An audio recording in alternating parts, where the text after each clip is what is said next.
And it really starts with the 3 financial statements.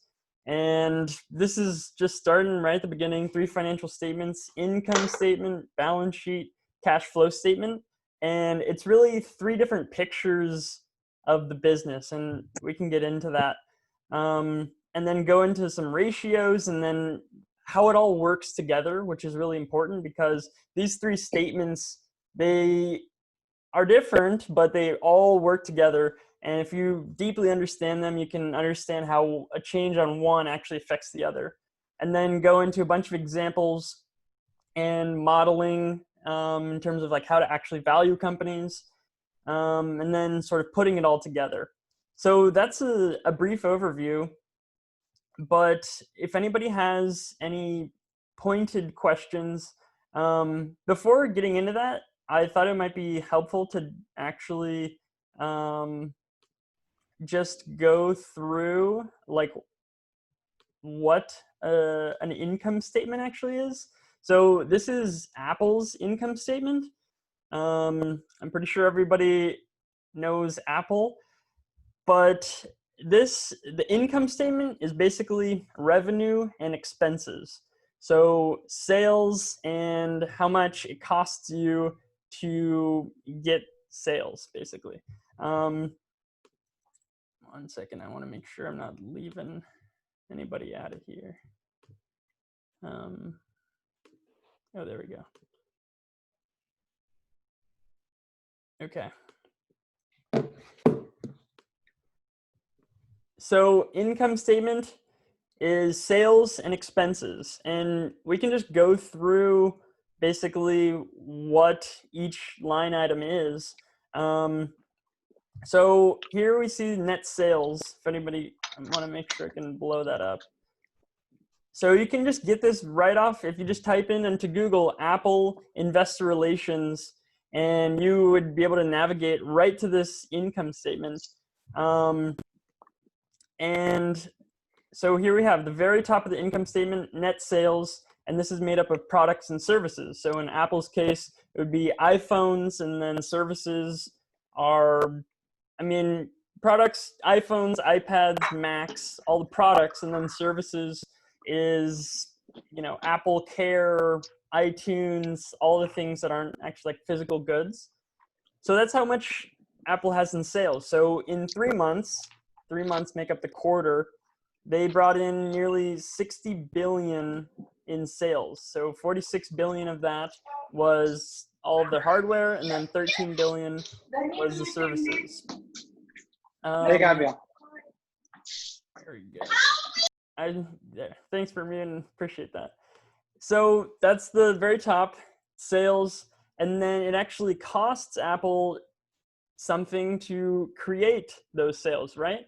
So the cost of sales is you have to pay the manufacturers to actually create the iPhone, and cost of services is you have to pay all the developers to make sure that they, right, like Apple takes a 30% cut on every app that it has purchases in the app.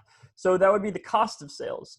So if you subtract sales and cost of sales, you're left with gross profit. So gross profit is how much profit the company has once it takes the direct cost of sales and takes that away from all your revenue. So if you think about it, if you're a shoe company, the actual money that it takes to create shoes, if you subtract that, like the materials of the shoes, that would be your gross profit. And gross profit is interesting because it kind of allows you to understand like sort of how much cost is directly in your revenue line. So software companies can sometimes have 80 to 90% gross margins, and grocery stores might have like 3 to 5% gross margins. Like it's vastly different depending on the business. So that's the top of the income statement. If we move farther down, then we get into operating expenses.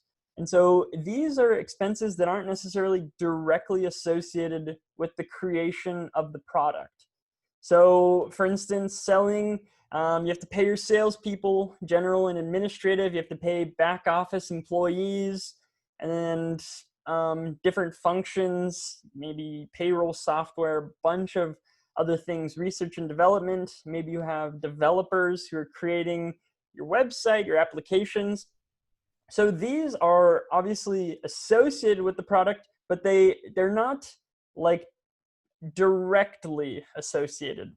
So if we use another example, if we have Nike or something, I keep going back to shoes, but the materials of those shoes would go into the cost of goods sold, which are here. The cost of sales is another word for that. But Nike's marketing and selling and all of the other stuff would go into operating expenses. So that's under general operation of the business. So we're kind of left with, we're left with sales, cost of sales, which gives us the gross profit. And then we have operating expenses of the business. And if we subtract that out, then we're left with operating income. Another term for that is earnings before interest and taxes. So this is a really good proxy for like the profit of the business, because sometimes companies have different tax rates depending on if they've lost a bunch of money in the past. Sometimes they have like carry forwards where they don't have to pay as much taxes. So basically that means some companies can pay different tax rates, which would make the net income a little bit funkier. So the operating income line is like a nice way to standardize if you're looking at a bunch of different companies. So that is the beginning of the income statement. Sales, cost of sales, gross profit, operating expenses, and then operating income or EBIT. So maybe I'll stop there and just kind of open up to any questions. You can either unmute yourself or you can put it in the chat. And if somebody else is asking a question, you can just type in the chat and I can kind of get to those over time. But yeah, just wanted to open it up.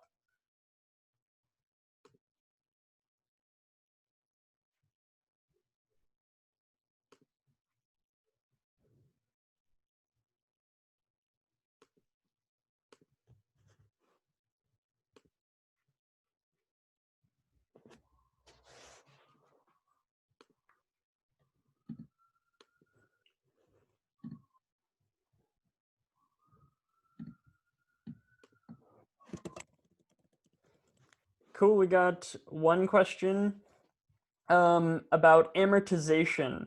So it's a really good question because it's a tricky concept.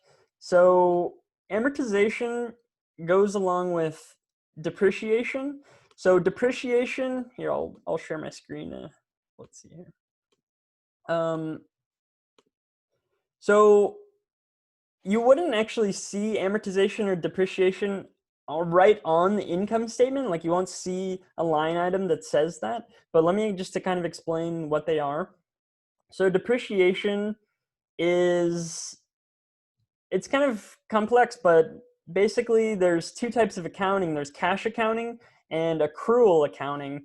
And cash accounting is like if you had a lemonade stand. It's very simple. Like people give you cash and you say, okay, I have that much, and you buy your lemons before and you give the grocery store that money and it's just cash out. But accrual accounting is how pretty much all public companies are under accrual accounting.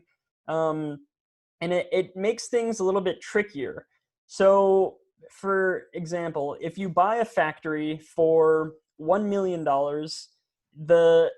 based on accrual accounting, that 1 million would be cash out, but you actually have to account for the accrual nature of it. And there's I guess I don't know how far to get into it, but there's like a government-sponsored accounting board called FASB, which basically makes up GAAP, so generally accepted accounting principles. And for instance, if you buy a factory for $1 million, it will say you need to depreciate that factory. So you could actually buy it for $1 million, and then if it was a straight line depreciation, maybe over like 10 years, that means that you can actually expense that for $100,000 for over 10 years, or like over the life of the factory. So Apple could, purchase a factory for $1 billion, and then over, let's say the factory's life is 10 years, that 100 million, so 1 billion divided by 10, 100 million would go, it would go in the operating expenses most likely, because you basically, the cash goes out, but the way that you need to account for it is through depreciation. So you can kind of like even out the expenses over time rather than getting this super lumpiness. So depreciation is for physical assets and amortization is for non-physical assets. If you have like a very valuable patent, you could get an auditor to put a value on that patent. So let's say the patent is worth $1 billion, and the same thing, you would sort of expense the amortization over its useful life. So the patent is 10 years long, you can sort of draw down your earnings based on that. So it's just like a way to make sure that things aren't crazy lumpy. So one example of that is, let's say you accelerated your depreciation, meaning you're depreciating your factory more, like basically faster. So if you had more depreciation, that means your earnings would go down. But it's kind of complicated without looking at the cash flow statement. So we looked at the income statement, which is revenue and expenses. But this is actually this is the cash flow statement, which is more like the lemonade stand, where you see cash going out and cash coming in. And you see this line item, depreciation and amortization. And so on the cash flow statement, you need to add back non-cash expenses. And so if you think about depreciation, it's an expense, but it's actually not cash going out of the business, because it went out of the business in year one, but now you're accounting for it over those 10 years. And so what you do is you actually add that back to the cash flow statement, because it's not actually a cash expense. It's sort of like just an accounting item, which is sort of a weird way, but the best way to think about it is evening and smoothing out your expenses. It's a really good question, because it's definitely a complicated topic, going on lesson 1, going to lesson 5 or whatever. So we have another question from Justin. He said, could you explain some ways companies manipulate net income, essentially making it not so reliable metric? Yeah, it's a really good question. So net income, I mentioned that operating income is pretty good to look at, because it's a little bit harder to manipulate, but net income is a little bit easier because some companies have different tax rates, like I said, but sometimes you'll see some sketchy things, like it will be a one-time expense. So another complicated topic is something called goodwill. And this is if a company acquires another company. Let's say, just a random example, let's say Coca-Cola bought Monster for $50 billion or something, but the actual value of all the assets and everything of Monster were really only 40 billion. So what the accounting standards say is there's this $10 billion gap that we don't really know what to do with it. So that $10 billion would go to goodwill. it's basically like we overpaid for this acquisition and we're just telling everybody that we did that. It's just a way to account for that. So what could happen is time goes on and the company could actually take a goodwill write-down, meaning that they take a hit to their earnings because they actually were wrong. They said we overpaid, but we thought it was going to be more valuable in the future, and it really wasn't. So they could take a goodwill write-down, which would be under the operating income line, and all of a sudden the net income would be much lower. So it's a little bit easier to manipulate because of taxes and other items. Like I was saying, you could accelerate depreciation.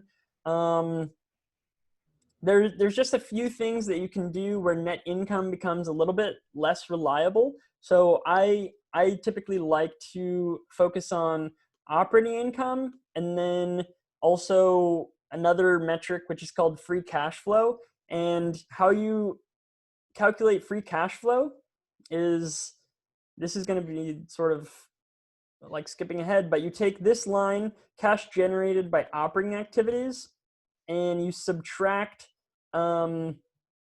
this line, payments for acquisition of property, plant, and equipment. So it's basically, this is a little bit full circle, but you take the cash that you generated in the quarter and then you subtract out all of those one-time outlays.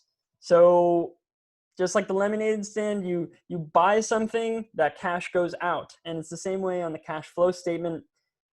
So these purchases of plants, property, factories, they will actually get depreciated over time, but that's sort of how you calculate free cash flow, which in my opinion, it sort of is more a standard metric rather than looking at net income. But that's a super good question, Justin.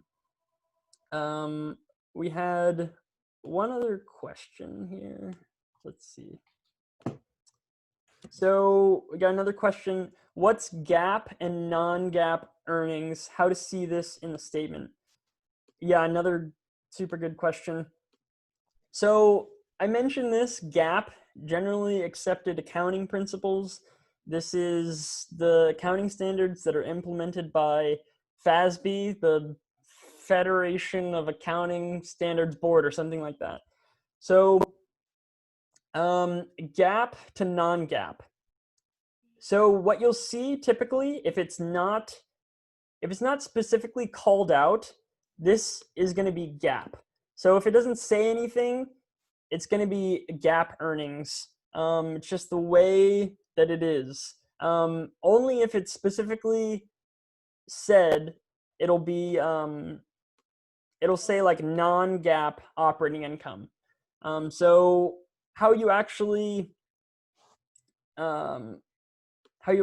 calculate that is not super difficult. This is how I do it, and it's some different companies actually do it a little bit differently based on, I don't know, whatever their CFO and controller want to do, but this is a like fairly standard. So what you do is take your operating income, so this number, and then you add back stock-based compensation. So that's what happens with a lot of software companies, is they have a lot of stock-based compensation, basically stock options that they have to pay out to their employees because maybe at the beginning they didn't have much cash. They want their employees to have, some upside or equity in the business. So if you think about stock-based compensation, if you give an employee a stock option, that's not actually cash going out yet. It's the future potential of cash going out. And so you need a way to account for that. So this is the cash flow statement, and these adjustments are actually additions back to your earnings. And since these aren't actually cash expenses, we add them back on the cash flow statement. And so you can sort of think of, I know this is is getting a little bit complicated, but simply you can add the operating income and the shared based compensation expense. And that's usually what companies are talking about when they talk about non-GAAP earnings, because a lot of software companies will have high share-based or stock-based compensation, and they just want to show you that they can back that out because it's not actually a cash expense and it might be diminishing earnings. So remember that all of these non-cash expenses are actually hitting the income statement. So they will actually be sort of rationed out to the respective places on the income statement. So for instance, if you have to pay your salespeople in stock options, this would actually hit the income statement for your sales and marketing operating expense, if that sort of makes sense. Versus if you had R&D employees and they had a lot of stock options, that would hit, I'll show you, that would hit this line item. So earnings are actually depressed even though cash isn't going out. So the income statement is sort of this accrual-based system to smooth things out, but then the cash flow statement is actually the cash, like exactly when it goes out and when it comes in. So yeah, good question on the non-GAAP. Just think of it as operating income and then add back your share expense. I think we got another question here. So from Mike, how do companies that provide subscriptions report sales numbers? For example, sometimes I pay for a service that's a full year term. Would that company report the full figure on the date at which I have paid, or do they divide the total sales figure into 4 quarters and report 25% of the sale every quarter? Another really good question. So yeah, once again, it sort of comes back to this income statement and cash flow statement. So there's different metrics for software companies. There's bookings, there's revenue, there's billings. But I kind of just want to answer your question. So you can think of, let's say you purchase a software subscription for a year. You pay, let's say, $100. So $100 of your money goes to the software company, and the company gets that cash up front. And that here, let's pull up a software company just to make it a little bit more lively. I'll share the screen too. Okay, here we go. So this is a company called Atlassian. They make software that is, it really helps software developers collaborate. So this will be helpful. So this is their quarterly earnings. This is how you sort of navigate the investor relations page. It's all right here on these companies' websites. So here we go. Perfect. So earnings release. Thanks for bearing with me.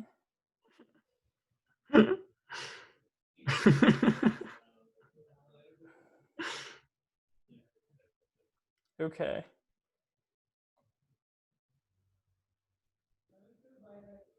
There we go.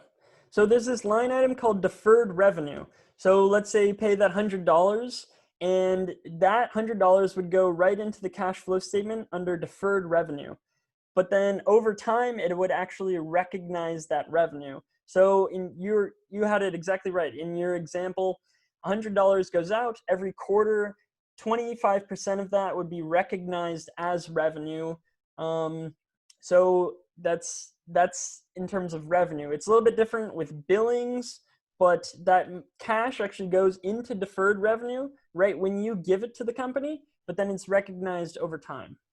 So that was a really long way of saying that, but good question. Let's see if we have any more. Yeah, these have been super good. Okay. Here we go. We got another one. Couple of questions. What does it mean when someone says the company's balance sheet is very strong? Awesome. So Apple would definitely, you could say that. So we might as well go back to Apple. Okay, here we go.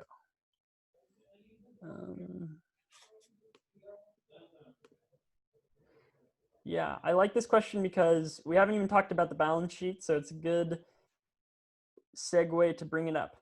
So the balance sheet, you can think of the income statement and cash flow statement as really working hand in hand. Like it's a little bit easier to see how they work together, but the balance sheet is a little bit different. So it's a snapshot of the company's assets and liabilities.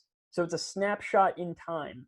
Um, so you might have, if you've ever taken an accounting class, you might have heard of assets equals liabilities plus equity, and that's exactly what the balance sheet is. So we can see under these assets, Apple has a ton of cash and marketable securities. So marketable securities, they could be sort of longer term cash. Maybe they invest in bonds or some low risk equities. So you can kind of lump this together as cash.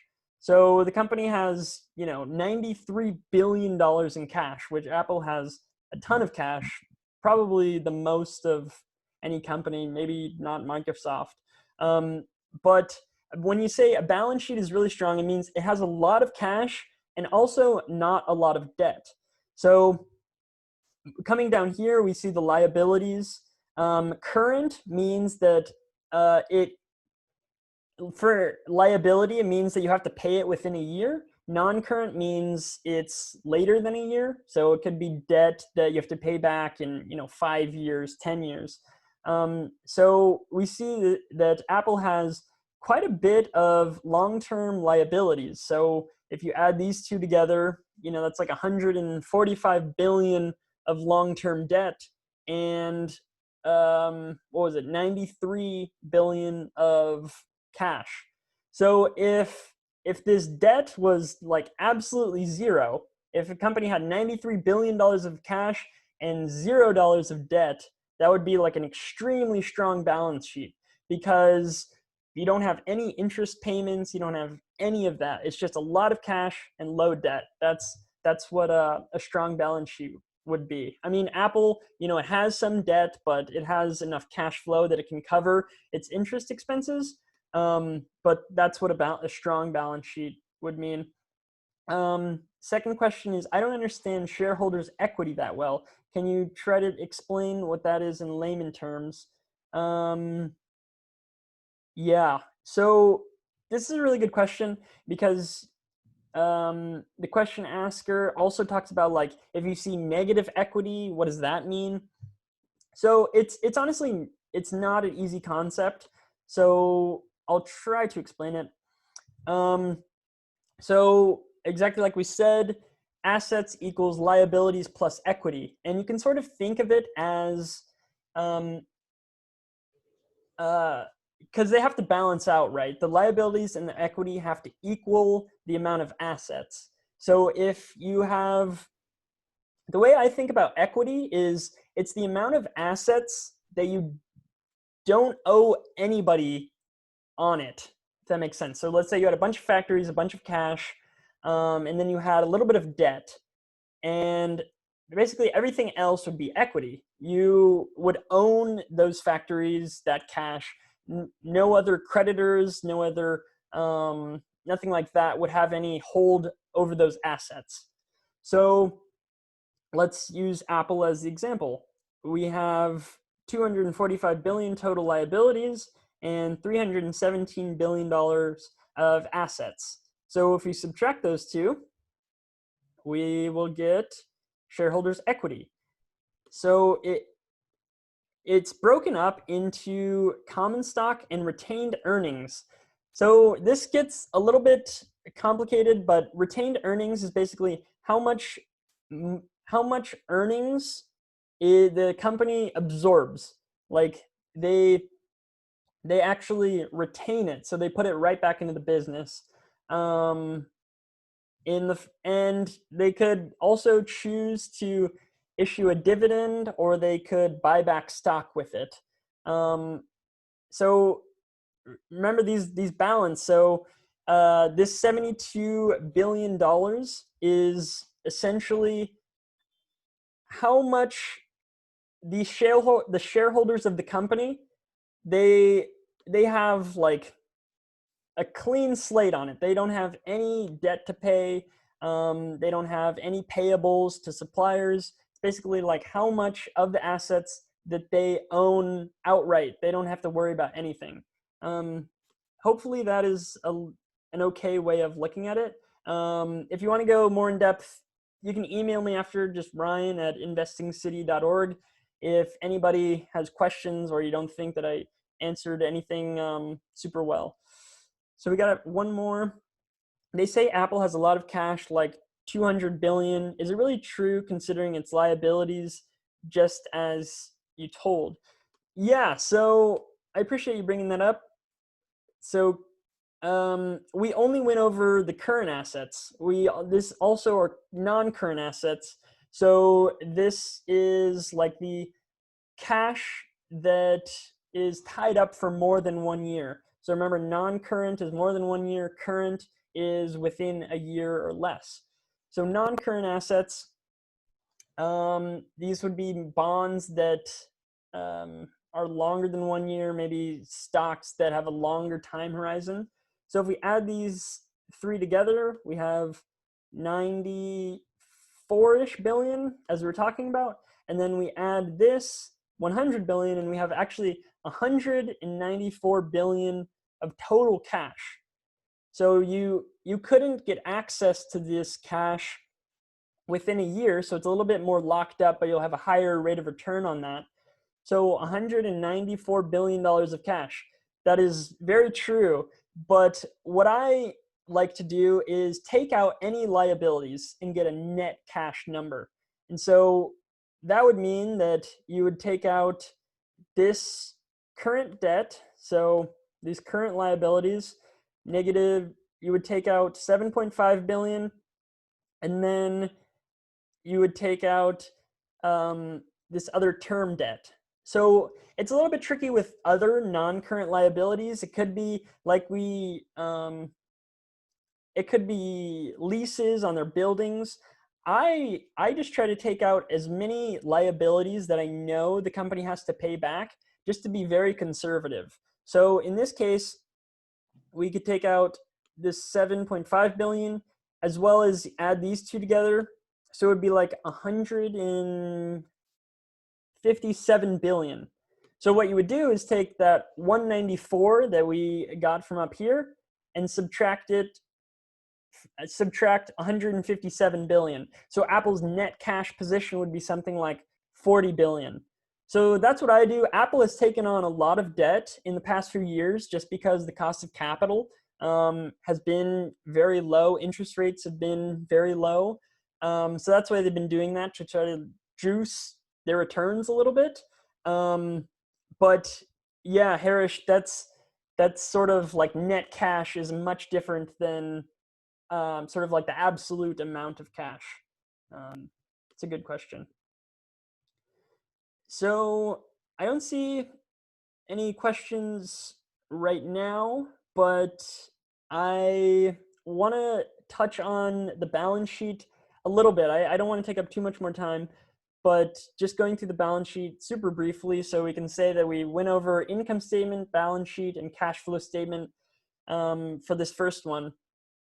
So current assets, we have this cash, and then I just want to talk about a few more line items. So accounts receivable is, oh, here we go. We got one more. Would we consider accounts payable to calculate net cash? So it's a good question. I don't typically do that because accounts payable doesn't have an interest rate associated with it. So accounts payable is how much you need to pay your suppliers. You know, how much you need to pay other companies that have actually performed a service for you. So if you have a Chinese manufacturing company that makes the iPhone and Apple hasn't actually yet paid that company, that would go in the accounts payable line. So that manufacturer doesn't charge Apple any interest. So it's not like over time that burden is getting bigger and bigger with Apple not doing anything. So that's why I don't use it in calculating net cash versus this term debt. And you could say, I guess, rent, like it's not clear what is exactly in this line item, but might be lease expenses. You could make the argument that you wouldn't have to include this, but to be conservative, I guess you could take out accounts payable. But my sort of logic is, since there's no accelerator, there's no interest expense, there's no obvious price increase that you know about, you just wouldn't include that in the net cash calculation, if that makes sense. So that's kind of a good segue, accounts payable into accounts receivable. So this is obviously higher on the balance sheet. So it's an asset instead of being a liability like accounts payable. So it's an asset because it's a service that you've performed as a company, but you haven't got paid for it yet. So that's why it's an asset, meaning that the customer, or maybe it's like a prepaid plan where there's a portion of the revenue that the customer hasn't yet paid. So that's accounts receivable and accounts payable. And then inventories is how many iPhones the company has in stock and all of that. But I think that's a good place to start. We covered more than I thought, honestly, going through all three statements and some super good questions. I'm gonna hang out if anybody has more questions, but that's all I had. I don't want to take up too much more of your Monday night, and really appreciate everybody logging on. It means a lot that you would take a time of your day. And I will post real quickly the financial analysis course link, and feel free to check that out right there. And if you have any questions, like I said, I'll type in my email as well. And always feel free to reach out. I mean, I love this stuff, and if you don't understand something, it's all a process. So I'm still learning about this stuff too. So really appreciate you taking the time. But if there's no other questions, feel free to log off. But I'll hang out for a few more minutes, and if anybody has some more questions that they want to put in the chat. But really appreciate it, everybody.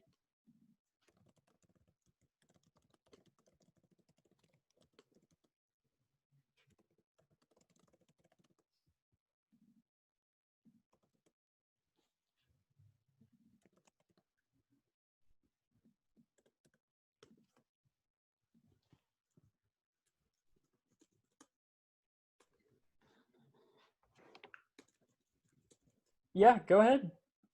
I'm here.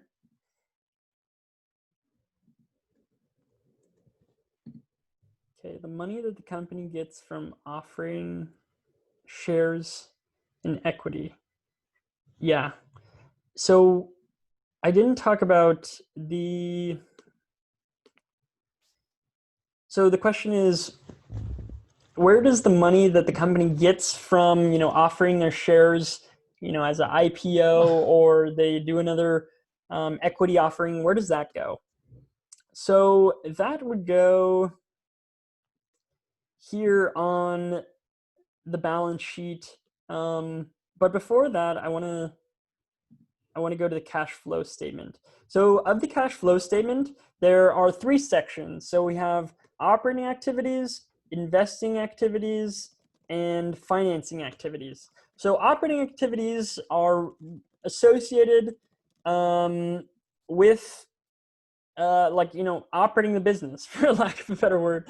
Investing activities are really like PP&E, so property, plant, and equipment, really investing back into the business. And then financing is, you take on debt, you issue equity. So you'd really look for it in the financing activities on the cash flow statement. So you can see here that these are repurchases of common stock. So Apple is actually, buying back their stock because they think it's a good value, which I don't know. I mean, they're basically they have too much cash. They don't know what to do with it. But right here, you would see proceeds from issuance of common stock. And that's exactly what you're looking for. So it'd be on the financing section of the cash flow statement, and you would see those proceeds. So since the company would get cash, you would actually see that on the balance sheet. So you're starting to see how these financial statements start working together. But yeah, super good question. So we got one more too. Considering the current situation, where would most of the companies seem overvalued? Should it be preferable to do fundamental analysis to make long-term investing decisions? So yeah, I'm a big believer in long-term fundamental analysis, and I think that there's different ways to win in investing. People have, done a great job doing technical analysis or momentum investing.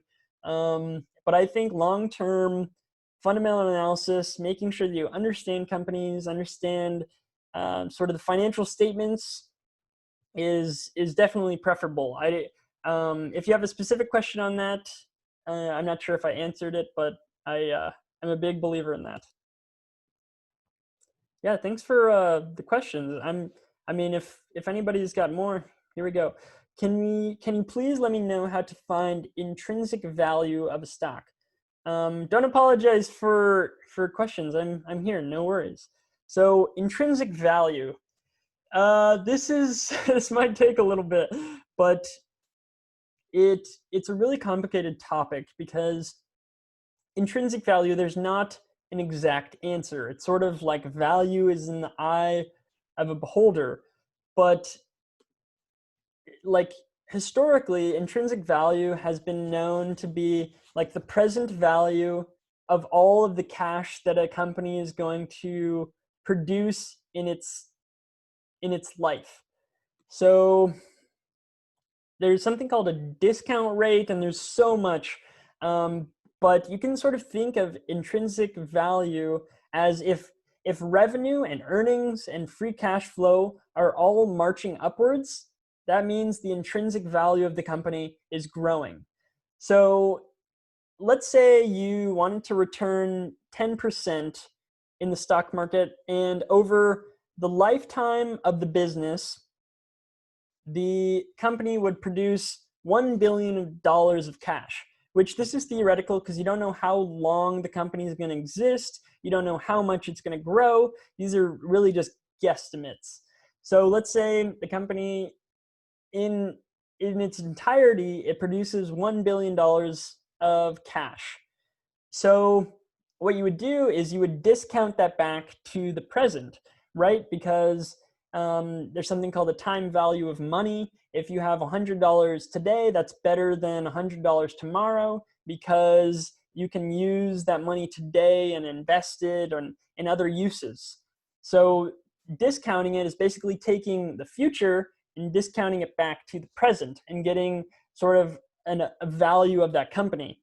So we go through that in the course. We go through how to do a discounted cash flow analysis and all of that, but it's probably too hard to explain right now, but that's sort of the essence of intrinsic value. How much cash the company is going to produce over the lifetime of the business, and then you discount that back to what would be a reasonable price to pay today.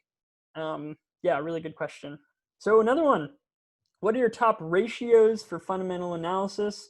So we have a whole section on the course that is dedicated to ratios, but I'm a big fan of just simple ratios and monitoring those over time.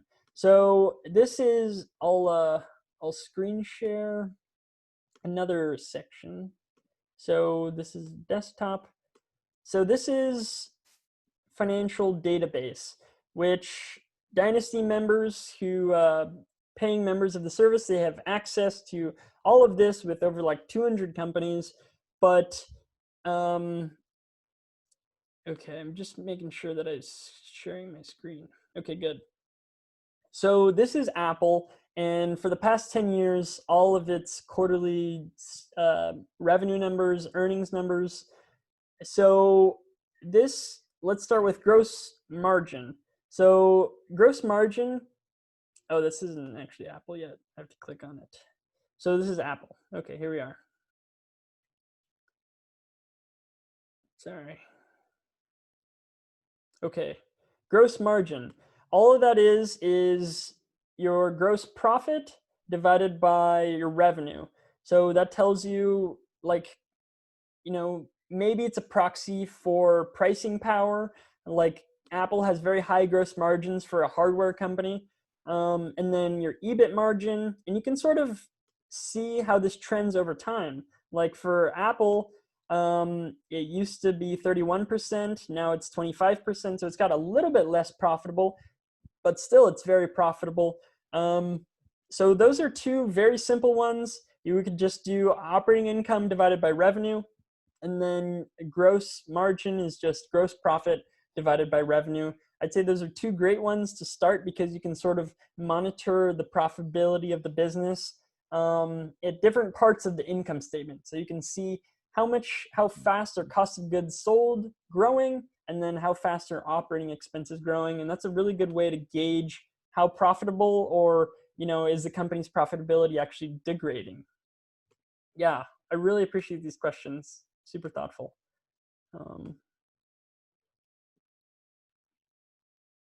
But yeah, that looks like it. If you have any more, feel free to reach out. But I'm gonna end it here, and really appreciate